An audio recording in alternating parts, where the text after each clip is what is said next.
대구의 애국시민 여러분, 그리고 국내외 5,800만 애국 국민 여러분, 이번에는 정말 대구의 자랑스러운 우리 여사님 모시고 구연설을 듣도록 하겠습니다. 우리 대한민국이 아무리 위기에 처했어도 바로 이러한 여성으로서 이러한 아주 꿰뚫어보는 명석함, 그리고 설득력 가진 이러한 훌륭한 의병장님 역할을 하고 계신 우리 대구의 김미자 여사님 같은 이런 분이 계시기 때문에 우리가 이러한 극악한 위기 상황에서도 얼마든지 우리가 싸워서 이겨낼 것이다 라는 것을 확신할 수가 있는 것입니다. 대구의 애국시민 여러분, 그리고 애국국민 여러분, 우리 김비자 여사님의 이러한 높고 훌륭한 애국정신, 국정식으로 무장해서 대한민국을 승리로 이끌고 다시 우뚝 세웁시다. 우리 김민재 여사님을 모시도록 하겠습니다. 모두 큰 박수를 보내주십시오.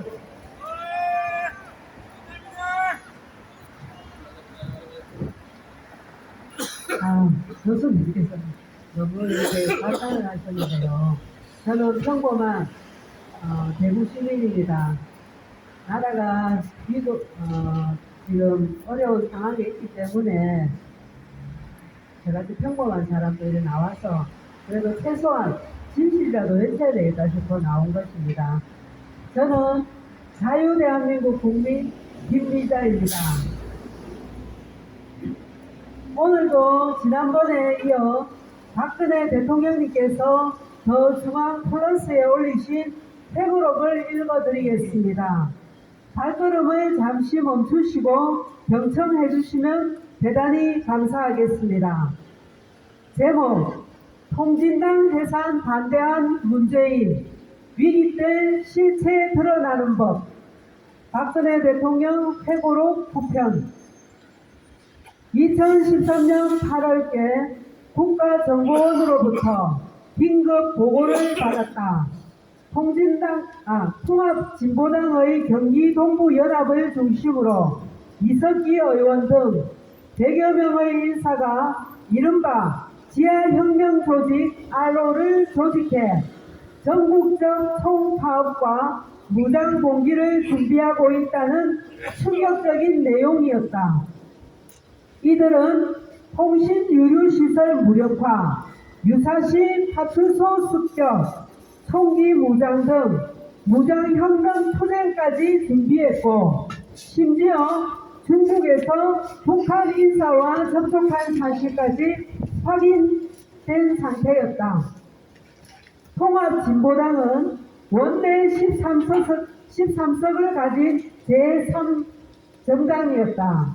그렇기 때문에 이들에 대한 수사는 신중해야 했다. 명확한 증거 없이 진행했다가는 대래 야권이나 시민단체 등으로부터 야당 탄압이라는 공안 정국 조성이라는 역공을 당할 위험도 있었다. 하지만 당시 국정원 보고는 수정된다는 식이 아니라 증거를 바탕으로 조목조목 이들의 혐의를 입증했다. 나는 통합진보당에 대한 우려를 그 이전부터 갖고 있었다. 통진당은 2012년 총선을 앞두고 민주노동당계 국민참여단계, 진보신당 탈당파, 시민사회 노동계 등이 결합해 2011년 12월 만든 정당이었다.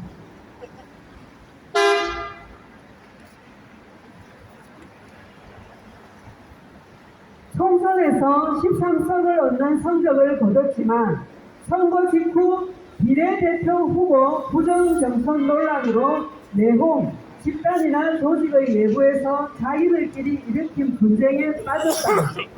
이 과정에서 경기동부연합이라는 당내 주류 정파가 종북 노선이라는 사실이 알려지면서 사회에 큰 충격을 안겼다. 이석기 지하혁명 알로조직 국정원의 긴급보고. 비례대표로 당선된 이석기 김재현 의원이 경기동부 연합 출신이었다. 이 조직의 리더였던 이 의원은 기존 진보단체처럼 주한미군 철수를 요구하는 수준을 넘어 아예 공개석상에서 애국가는 국가가 아니다, 종국보다 종미가 더 문제와 같은 발언을 거리낌 없이 하는 인사였다. 기자들과 자신의 보좌관을 일꾼이라는 북한식 용어로 부를 정도로 북한에 경도된 기울어 넘어진 인물이었다. 나는 자유민주주의 사회가 다양한 가치를 포용해야 한다는 기본 전제에는 당연히 동의한다. 하지만 분단 국가의 현실을 외면하고 안보를 뿌리부터 흔드는 세력까지 무조건 보호할 수는 없다. 더구나 정치인은 더욱 엄격한 잣대가 적용돼야 한다. 국회의원은 국가 외교 등 국가 안보와 직결되는 기밀 자료를 열람할 권리까지 갖고 있기 때문이다.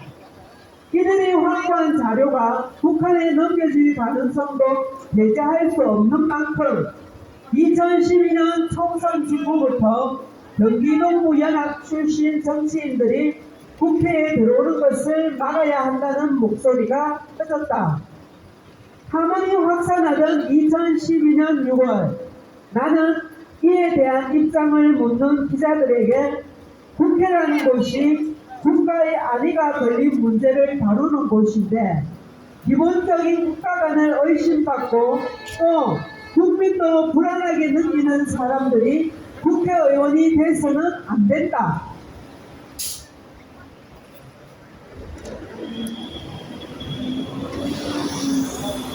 된다고 생각한다고 말했다. 이어 지금 국민이 통합진보당 사태에 대해 크게 걱정하고 있다. 이석기 김재원 의원이 사퇴하는 것이 옳다고 본다는 입장을 필요했다. 사퇴가 안 된다면 국회에서 자격심사를 통한 제명이라도 진행해야 한다는 생각이었다. 하지만 제1야당인 민주통합당은 이에 대해 미온적인 태도를 보였고 결국 유야무야 넘어갔다. 그리고 그의 대선에서 이정희 통진당 대표는 대선 후보로 출마했다. 결정적 시기 오면 기관시설 파괴, 무장 공기 획책.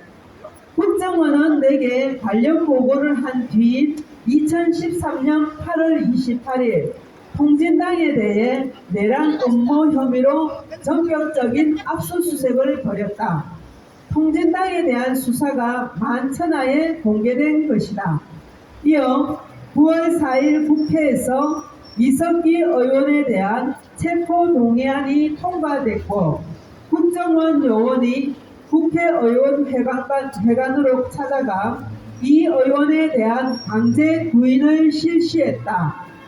이후 김장수 안보실장과 남 원장은 주기적으로 수사 상황을 내게 보고했다. 국정원이 확보한 경기동부연합의 내부 회의 녹취록에 따르면 이들은 대한민국 체제를 전복시키겠다는 목표를 뚜렷이하는 행동 강령을 채택했다. 결정적 시기가 오면 주요 기관 시설을 파괴한 뒤 무장 공기를 획책한다는 전략은 북한의 대남 전략하고 다를 바가 없었다.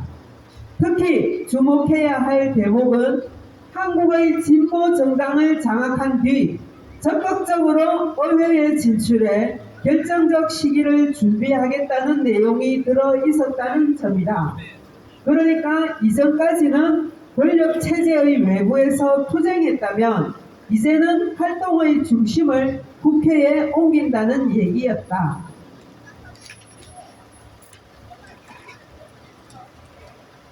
이들은 알로 지하조직혁명 조직원들의 국회의원 당선을 교두보 확보라고 표현했다. 즉 국회를 사회주의 혁명 투쟁의 교두보로 삼겠다는 의미였다. 그런 계획에 맞춰 이들이 통합진보당을 통해 국회에 진출하고 대선까지 출마한 것이니 보통 심각한 일이 아니었다.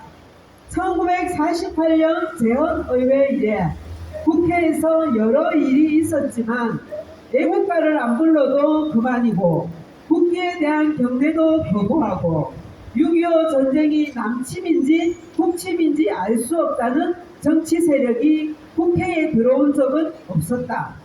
과거엔 상상할 수도 없는 일이 벌어진 것이다. 그만큼 이 나라가 느슨해졌다는 방증이기도 했다. 이들은 언제나 현혹되기 쉬운 그럴듯한 단어들로 자신을 포장한다. 예를 들어 알로 지하조직혁명 강령에서 내세우는 자주 민주 통일은 언뜻 보면 좋은 말처럼 생각할 수도 있다. 그러나 이들의 자주라는 것은 미군 철수를, 민주는 남한 정권 타도를, 통일은 북한식 연방제 통일을 의미한다. 결국 이들이 말하는 자주민주 통일이라는 것은 북한이 설정한 대남 투쟁 3대 과제와 같은 맥락이다. 하지만 요즘 우리 사회에서는 이런 점들을 교육하지도 않고 확실히 구별하지도 않기 때문에 종북 세력이 빈틈을 교묘히 파고든 것이다. 국가안보 타협하면 대통령 맡을 이유 없어. 대통령과 정부의 가장 중요한 사명은 국가와 국민을 지키는 것이다. 그런 만큼 이번 사안은 반드시 철저하게 조처해야 한다고 생각했다. 이 문제를 방치한다면 대한민국은 나라로 부를 수조차 없다는 것이 나의 소신이었다. 물론 국정원이 공개 수사로 전환하면 정치적 부담은 무척 커질 터였다.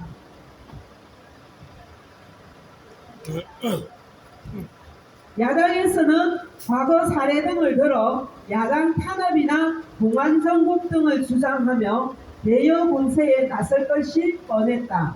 하지만 내가 정치인으로서 갖고 있는 가장 큰 사명감 중 하나가 안보 문제였다.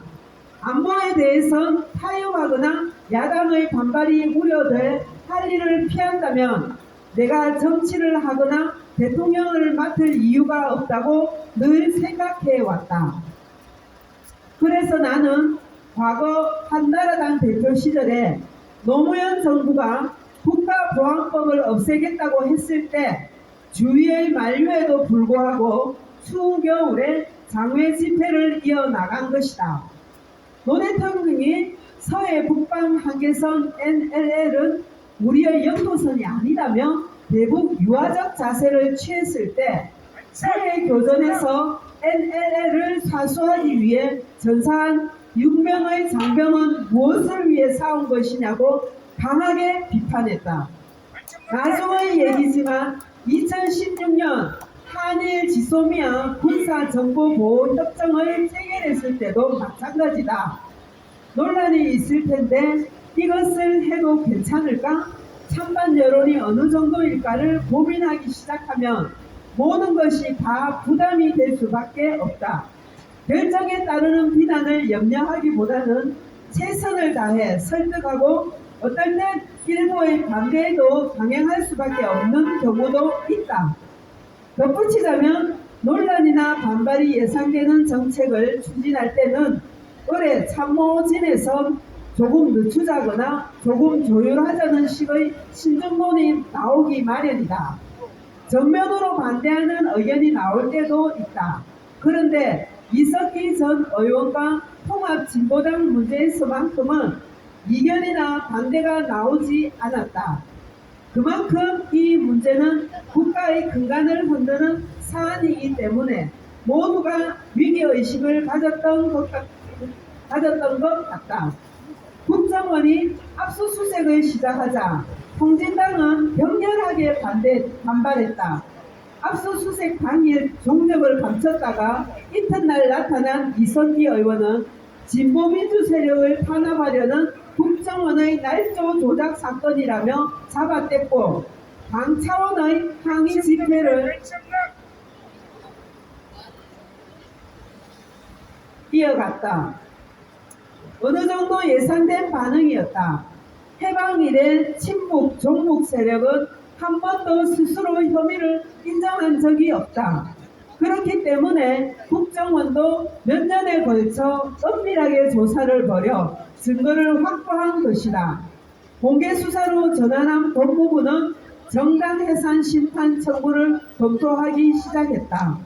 2013년 9월 정당 해산 심판 청구 검토를 위한 태스크포스 TF를 구성했으며 11월 5일 정홍원 국무총리 주재로 열린 국무회의에서 법무부가 긴급 안건으로 상정한 위헌 정당 해산 심판 청구의 건을 심의 의결했다.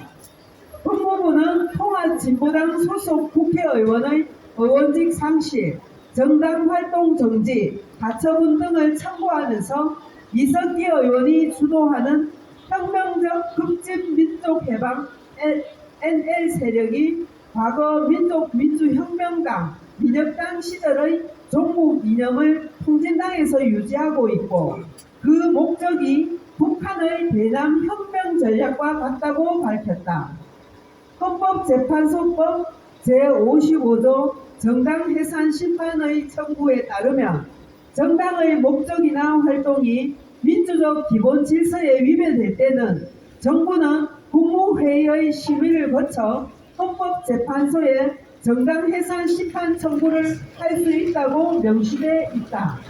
당시 나는 유럽 순방 중이어서 전자문서로 이를 결재했다.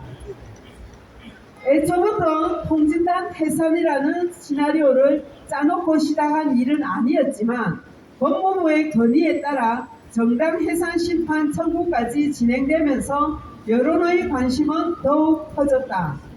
헌재는 2013년 12월 24일 첫 준비기일을 연 이후 매달 2차례씩 공개 변론을 진행했고 법무부는 2,907건, 통진당은 908건의 서면 증거를 제출했다. A4 용지 16만 7천 쪽에 해당하는 기록은 종이 무게만 888kg, 높이는 18m에 달했다고 하니 엄청난 양이었다.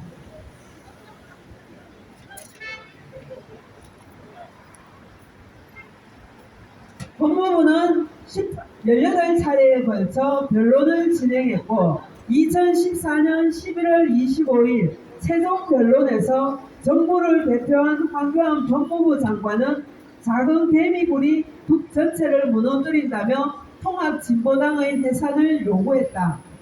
나는 12월 19일로 잡힌 헌재의 선고가 국론 분열이 되지 않는 방향으로 나오기를 바랐다. 다행히 8대1이라는 압도적인 차이로 통과됐고 이로써 통합진보당은 공식 해산됐다. 문재인 통진당 해산 청구 정치결사 자유중대 제야. 통진당 해산에 대한 이런 의견을 제시하는 것은 문재인이 빨갱이라는 본색을 드러낸 거죠. 대한민국 체제를 전복하고 북한식 사회주의 체제 건설을 위한 활동을 전개하는 정당을 자유라는 이름 아래 방치하는 게 타당한 일인가? 나는 정치 활동을 하다가 통진당 세력을 처음 접한 이래 늘 이런 염려와 불안을 떨쳐버릴 수 없었다. 그래서 헌재가 통진당의 공식 해산을 선고하면서 비로소 큰 짐을 내려놓은 기분이 들었다. 이에 대해 나는 2014년 12월 23일 국무회의에서 헌법수호 의지를 담은 역사적 결정이라고 평가했다. 나는 이듬해 신년 기자회견에서도 진보 보수 간 서로 상대를 인정하고 의견을 교환하면서 조화롭게 가는 노력도 필요하지만 그런 노력도 자유민주적 기본 질서를 지키는 범위 내에서 해야 한다. 북한은 아직도 우리를 위협 중이고 남북 대치 상황인데 이런 상황에서 우리 정체성까지도 무시하고 북한을 추종하는 세력은 용인 용납될 수 없다고 생각한다고 강조했다. 국민들의 생각도 다르지 않았다. 통진당 해산 이후 중앙일보가 2014년 12월 19일에서 20일 전국 성인 남녀 1000명을 대상으로 벌인 여론조사에서 통진당 해산에 찬성한다는 답변은 63.8%였다. 반면에 제1야당인 새정치민주연합은 떨떠름한 반응이었다. 문재인 당시 새정치민주연합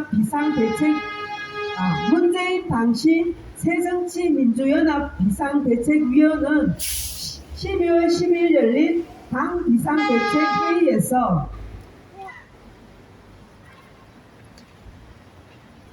통합진보당 정당 해산 심판 청구는 정치적 결사 자유에 대한 중대한 제약이라고 주장했다.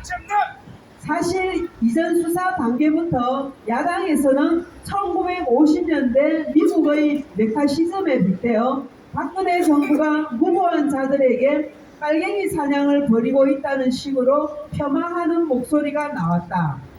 위기 상황이 되면 어떤 단체나 사람의 본질이 가장 확실하게 표출되는 법이다. 평상시에는 평범하게 보여도 위기가 닥치면 그동안 가려졌던 실체가 딱 드러나게 돼 있다. 정당은 정권 창출을 목적으로 하는 정치 집단으로 나라 전체의 국정을 맡을 수 있는 조직이다. 그렇기에 정당의 본질이 무엇이냐는 굉장히 중요한 문제다. 제2차 세계대전 당시의 독일 사례가 보여주듯 정권을 잡은 정당의 정체성에 따라 국가의 운명이 좌우될 수 있다. 체제 전복 음모가 드러나고 결정적인 증거가 나온 상황에서 제1야당이 국가 안위를 지키기 위한 확고한 입장을 보였더라면 어땠을까? 국민들은 분명 정파적 이해를 떠나 국익을 위해 목소리를 내는 민주당에 큰 신뢰를 보냈을 것이라고 생각한다. 이정희 악감정의 보복, 터무니없는 얘기. 일각에서 내가 2012년 대선 당시 이정희 통진당 후보에게 쌓인 개인적 감정 때문에 정치적으로 보복을 가했다는 터무니없는 얘기를 터뜨리기도 했다. 이 후보는 2012년 12월 대선 후보 TV 토론 때 내 면전에서 저는 박근혜 후보를 반드시 떨어뜨릴 겁니다 라고 말해 파문을 일으켰다. 그때의 악연 때문에 내가 통진당을 해체했다는 것이다. 하지만 그런 얘기는 어디까지나 억지 주장에 불과하다. 내가 미워했기 때문에 멀쩡했던 통진당이 갑자기 체제 전복을 준비했단 말인가. 처음엔 수사에 대해 부정적이던 새정치민주연합도 체제 전복 증거가 명확하게 드러나자 더는 무시하지 못했다. 당시 국회에서 이석기 의원에 대한 체포동의안 2013년 9월 4일은 찬성 258표, 반대 14표, 기권 11표라는 압도적인 차로 통과됐다. 만약 통진당에 대한 수사가 정치적 음모나 개인적 복수에서 비롯된 것이었다면 사사건건 대립하던 국회가 이런 일치된 결과를 만들 순 없었을 것이다. 여기까지가 박근혜 대통령님의 회고록 9편이었습니다. 회고록을 읽으면서 드는 생각은 박근혜 대통령님은 국가안보에 위배되는 일에는 일절 타협을 하지 않으시는 확고한 국가관을 가지신 분이라는 것을 절실하게 느낄 수 있었습니다. 반면에 문재인은 통진당 해산 반대를 외치며 정치결사 자유 중대제약이라는 말을 하면서 자신이 빨갱이임을 드러냈습니다. 그래서 대통령님께서는 회고록 9편에 제목을 통진당 해산 반대한 문재인 위기 때 실체 드러나는 법이라고 하셨습니다. 윤석열이 새 당을 지금 만든다고 하지요. 지금 그러면서 영입하는 사람들, 만나는 사람들이 좌파 인사들입니다. 결국 윤석열이도 자신의 인기가 떨어지고 위기가 오니까 본색을 드러내고 있습니다. 이럴 때일수록 대한민국 국민들은 정신 차리고 누가 대한민국을 위해 일할 수 있는 진짜 대통령인지 제대로 분별해야 됩니다. 문재인과 윤석열은 같은 뿌리를 가지고 있는 자들입니다. 그들은 자유 대한민국 헌법을 짓밟고 대통령직을 찬탈한 자들이기 때문에 정당성을 인정받을 수 없습니다. 대한민국 헌법상 정당성 있는 대통령은 박근혜 대통령님밖에 없습니다. 박근혜 대통령님은 대한민국 헌법 84조를 어기지 않으셨기 때문에 헌법상은 아직 탄핵 당하지 않으셨고 임기가 1년 5개월 남아있기 때문에 대한민국 헌법상 현직 대통령님이신 겁니다. 여러분, 문재인과 윤석열은 대한민국 헌법을 어기고 멀쩡한 우리 합법적인 대통령을 불법적으로 감금시켜 놓고 대통령을 찬탈한 자들이기 때문에 여정죄인들이고 범죄자들인 것이지 대한민국의 합법적인 대통령이 아닌 것입니다. 여러분들을 지켜주는 대통령이 아닙니다. 여러분을 지켜주는 대통령은 박근혜 대통령님이십니다. 박근혜 대통령님은 헌법상 본명이 아직 임기가 1년 5개월 남아 계시고 대한민국 헌법을 어긴 적이 없기 때문에 대한민국의 합법적이고 정당성 있는 현직 대통령은 박근혜 대통령님이십니다. 여러분, 그것을 분명하게 인식하세요. 국민들의 인식이 나라를 좌우합니다. 잘못된 것에 속아 있으면 나라가 위태롭습니다. 국민 한 사람 한 사람 인식이 얼마나 중요한 줄 압니까? 거짓에 속아 있으면 거짓된 나라에 살아야 되고 진실을 바로 보면 진실된 바른 나라에서 살 수 있는 것입니다. 여러분, 헌법이 왜 있습니까? 헌법은 나라를 통치하는 가장 기본적인 법입니다. 그 법에서 헌법 84조를 어기지 않으면 대통령은 어떠한 임기 중에는 어떠한 형사상의 소추도 받지 않는다고 분명하게 명시가 되어 있는데 박근혜 대통령님께서 매월째 내일째 짓지 않으시고 헌법 84조를 어기지 않으셨는데 왜 탄핵이 된단 말입니까? 그것은 저들이 국민을 속인 겁니다. 국민을 속이고 대선을 치렀는데 2017년 5월 9일 치른 대선 그 자체는 우리나라 합법적인 대통령을 불법으로 감금시켜 놓고 치른 선거이기 때문에 불법 선거입니다.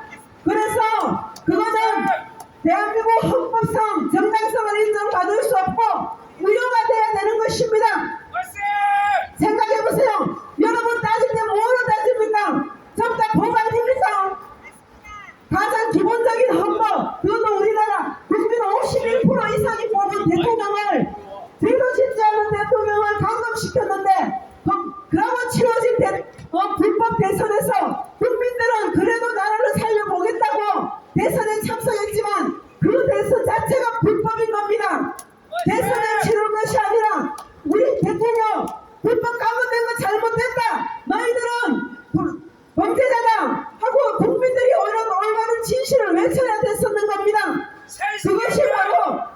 지키는 것입니다. 국민이 선거에 참석한다 해서 그것이 무조건 다 주권 행사하는 것이 아닙니다. 지금 현재 이 불법 정부에서 치르는 선거는 어차피 계속 끊임없는 부정선거가 일어나고 여러분은 그냥 들러리입니다. 저들을 합법화시켜주는 들러리밖에 되지 않는 것입니다. 4.15 부정선거 밝혀지는가요? 박근혜 대통령이 위협하면 선거 이후 문재인 집권하고 난 뒤부터 6월 3일 지방선거도 부정선거였고 2020년 4월 15일 그 선거도 부정선거였습니다. 그런데 윤석열이가 바로습니까? 일절 바로는 거 없습니다. 왜냐하면 그 모든 것을 바로게 되면 자신의 죄도 다 드러나기 때문입니다. 여러분, 지금 이 불법적인 상황에서는 내년 총선도 아무런 의미가 없습니다. 여러분이 총선에 참석하기보다는 오히려 선거를 거부하는 것이 더 주권을 행사하는 것입니다. 선거를 거부하고 박근혜 대통령님이 우리나라 진짜 대통령님이고 원상 복귀해야 된다고 외치는 것이 진짜 주권을 행사하는 것입니다. 여러분, 대한민국 대통령은 지금 여러분을 지켜주고 우리나라를 지키는 대통령은 박근혜 대통령님이십니다. 그것을 명심하세요. 대한민국의 현직 대통령은 박근혜 대통령님이십니다. 오늘 저희 연설은 여기까지 하고요. 또 오늘도 우리 박정희 대통령님께서 나라를 사랑하는 마음을 보양시키기 위해서 만든 나의 조국을 또 우리 함께 힘차게 부르며 조국 사랑에 대한 마음을 더욱더 불러봅시다.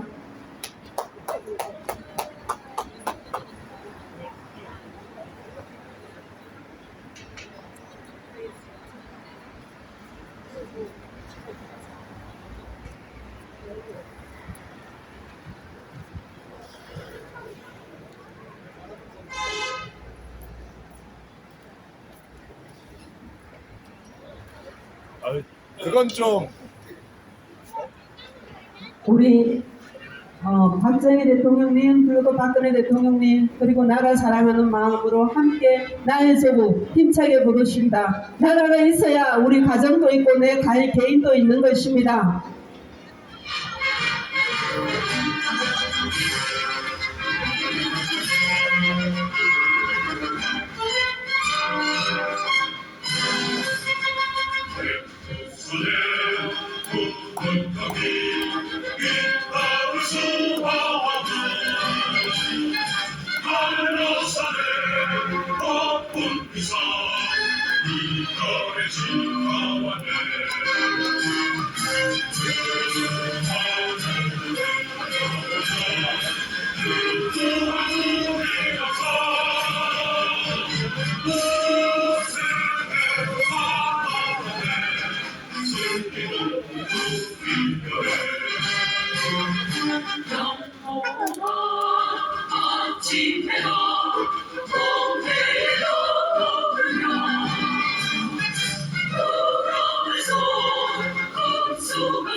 네, 감사합니다. 우리 마지막으로 구호 한번 외치겠습니다. 대한민국 만세! 박정희 대통령님 만세! 박근혜 대통령님 만세! 박근혜 대통령님은 반드시 청와대로 복귀한다! 이상입니다. 감사합니다.